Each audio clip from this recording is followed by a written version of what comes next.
Hi, this is Elle and welcome to another video. For our video today, magde-decorate tayo ng living room using all IKEA, from furniture to decor, pati sa plants, IKEA yung gamit natin. So, a little background lang, meron tayong ginawang shoot for IKEA Philippines channel. So, para dun sa video na yon, ang pinaka-concept nila is sustainability. Meron dun mga tips kung paano tayo magiging mas sustainable. And for that video, nag-style tayo, nag-design tayo ng isang buong living room nga.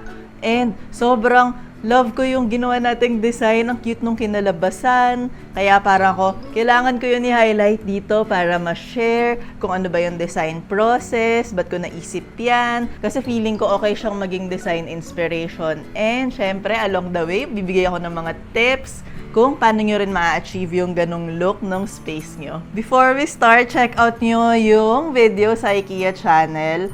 Sobrang yung cute, 3.5 minutes lang siya, and ang ganda ng pagkakagawa, ang galing ng production team, and meron din tayong vlog ng mga behind the scenes ng shoot sa ating vlog channel. Lahat pinakita ko doon kung paano ba nangyayari sa isang shoot. Nilagay ko na lang lahat ng link dun sa description box dyan sa baba.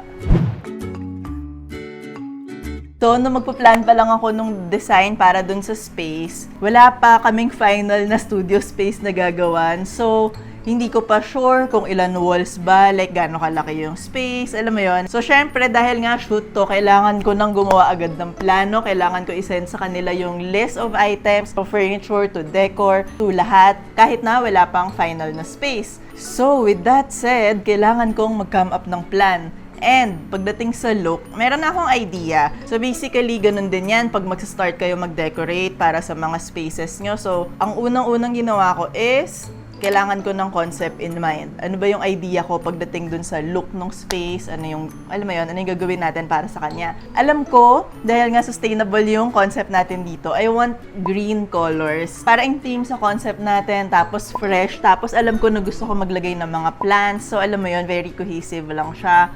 Gusto ko rin ng light wood, pero gusto ko ng mas may pop, mas graphic, like may mga patterns, may mga texture, tapos may mga konting ilang black elements, yung ganon. So, meron akong general idea ng look sa utak ko nung sinimulan ko yung pagde-decorate nitong space na to. And then, pumunta na ako sa website ni IKEA para i-check lahat ng mga items doon kasi kailangan ko nga gumawa ng list. And ito yung mood board na nagawa ko para dun sa space na yon.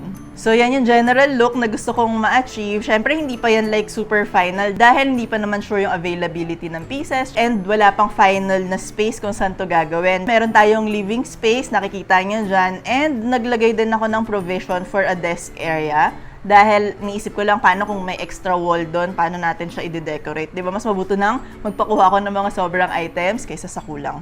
So kung magde-decorate din kayo, mag-furnish kayo ng space nyo, yun yung una yung gawin. As in, gumawa kayo ng mood board, mag-collage kayo ng mga items na gusto nyo, like ano ba yung gusto nyong sofa, ano yung gusto nyong pieces na nandun. Pagsamasamahin nyo lang siya. Kasi by doing this, makikita mo na okay sila together ng magkakasama, nakikita mong cohesive sila lahat. Like, pagka meron kang nilagay na piece na parang dun pa lang sa picture, parang off na, at least alam mo na okay, wag mo nang bibilin yun dahil off siya. So, gumawa kayo ng mood board. Dun kayo magsimula kapag magde-decorate kayo ng space. After natin mag-finalize ng design and ng plano, eto na, mag-decorate na tayo. Dahil hindi to typical ng mga makeover natin, dahil itong ginawa nga natin is for a shoot. Kaya makita nyo footages dito. Behind the scenes siya actually. Makita nyo may mga camera, may mga ganyan. Pero lahat to applicable. Like, lahat ng mga tips na ibibigay ko, ma-apply nyo doon. So, saan ba tayo magsa-start? Siyempre, magsisimula tayo doon sa blank space. As in, pagdating ko doon, sabi ko, ang ganda kasi fresh lang, white lang siya. Tapos, ang daming window. So, ang liwanag, alam mo yun, ang gaan sa feeling. Like, parang ako sure na lahat ng mga pinili nating pieces pasok dito sa space na to. And after nun, install natin yung curtain. Sobrang love ko tong curtain na to. Blackout to. Tapos yung color niya is parang golden na medyo mustard. Very statement siya na hindi exage. Alam mo yun? Ito naman, ilagay na natin yung rug na pinili ko. Sobrang cute nitong rug na to. Green yung color niya kasi gusto ko nga mag-incorporate ng mga green dito sa space. So, what better way kung hindi sa rug dahil malaki siyang piece sa gitna ng buong room. Tapos, hindi lang siya plain. Gusto ko na medyo graphic siya. Meron siyang lines, may pattern siya. Then, of course, dahil living room to, kailangan natin maglagay ng sofa. Originally, kung makikita nyo sa mood board ko, ang pinili kong sofa is yung Chase Lounge tapos in light color, parang very beige or oatmeal color na sofa. And doon naman sa space, ang na-deliver is yung two-seater niya. Actually, masakto siya kasi mas maliit yung space, so perfect yung two-seater para doon. And charcoal gray color naman yung balot na dumating. And actually, super bagay din siya kasi marami tayong elements ng black, ng dark. And ang okay naman doon sa sofa na yun dahil napapalitan yung cover niya. So, okay siya ng dark gray, bagay siya dun sa ginamit natin. Tapos, kung meron na ng beige, pwede nyo rin palitan.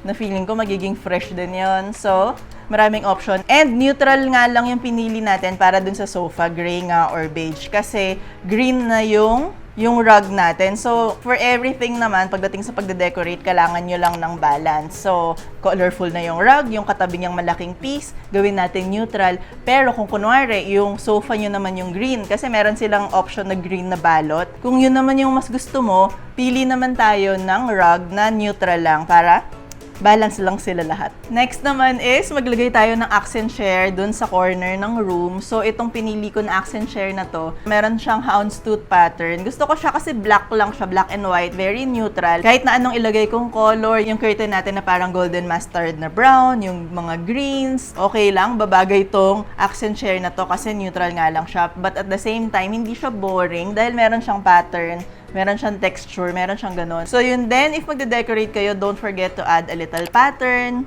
a little texture dahil meron lang siya talaga nakakadagdag, nakakabuhay siya ng space. Alam mo yun, pagka nandun ka sa space, hindi flat lahat yung itsura niya.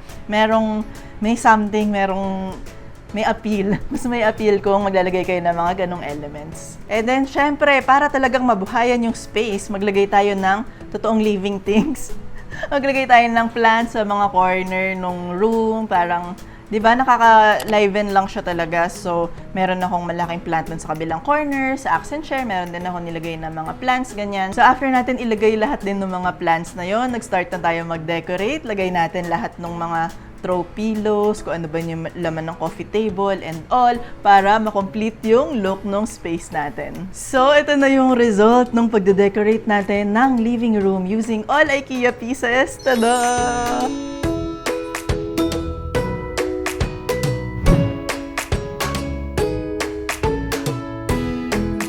Sobrang ko na-enjoy style yung space na yon. And love ko yung naging result ng living room natin doon dahil very lively siya. Like, meron tayong mga pops of color, pero calm pa rin siya, fresh siya. Pero anyway, nag-provision ako for a desk dahil baka may extra wall. So, for this design, dahil katabi nga yung accent chair natin na corner, hindi ko na siya ni-style as like desk. Parang console type na lang siya, pero pwede pa rin siyang gawing working table. And then, naglagay tayo ng artwork dun sa taas ng desk na very black and cream lang. Yung black dun, yun yung nagbabalance dun sa chair, dun sa charcoal ng sofa. As in, very charming lang nung corner na yon. Tas overall, kahit na yung mga throw pillow natin, ang nilagay natin may pattern, may color. Very fresh lang yung tignan. Tas yung mga colors na yon, makikita mo all throughout the space para very balanced and magaan yung feel nung buong space natin. And yung curtain naman natin, as in, nag-work siya talaga. Sabi ko nga kanina, meron siya talagang pop na binibigay, pero neutral pa rin siya dahil kahit na mas mustard siya, mas gold siya, yung color tone niya is medyo same dun sa mga light wood natin. So, nako-connect, nare-relate mo siya dun sa mga iba-ibang pieces nung buong room. I super love the look nitong ginawa natin. Sobrang yung, like, nice. And parang ang sarap niya talagang maging totoong living room. Parang, wala, ang sarap lang tumira doon, nakakagaan, nakaka-fresh. Hopefully, nagustuhan nyo rin tong look na to. Meron kayong nakitang konting inspiration, mga tips para sa mga sarili-sarili nyong space, and panoorin nyo yung video sa IKEA channel and yung vlog natin ng behind the scenes. Maraming nagaganap doon. So, yun lang. Thank you so much. Bye!